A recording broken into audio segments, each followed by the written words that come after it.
nhớ trong không thế à? Để có cả hai có nhớ trong không thế à? Nhớ trong không thế à? Đây, vui suối sông đấy đó, ra hàng gió mà không có. Để đi. Đây.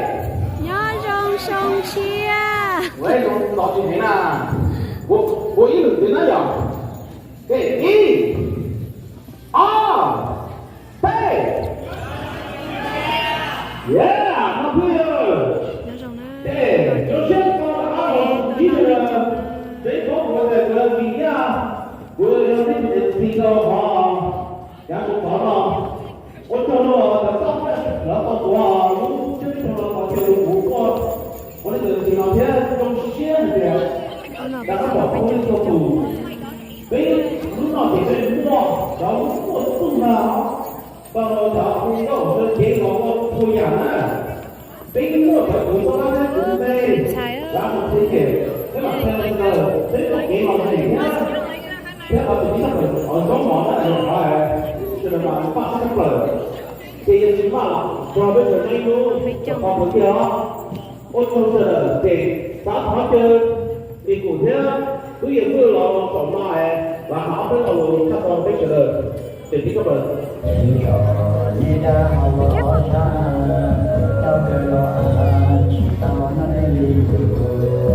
thơ sông này bên mũ tuần chúa đó.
Go up there.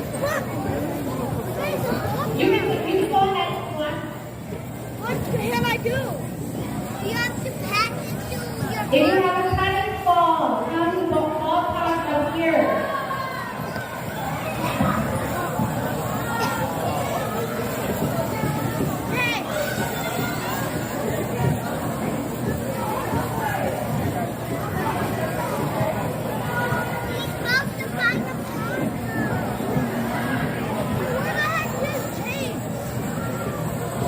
Okay, alright, I'm letting you guys go ahead and walk off. We're going to have someone come and sing a song for us. And then you'll walk off until the duration of the song, okay?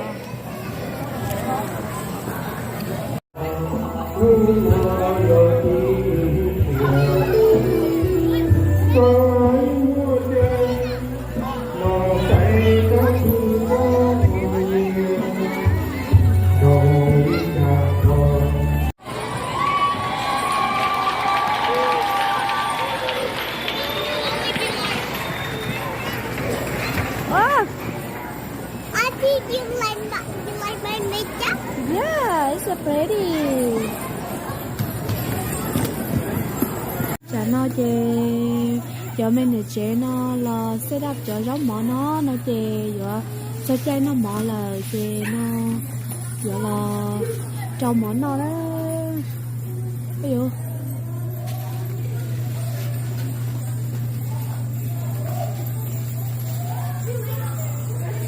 đó nếu ai chỉ cho cái nào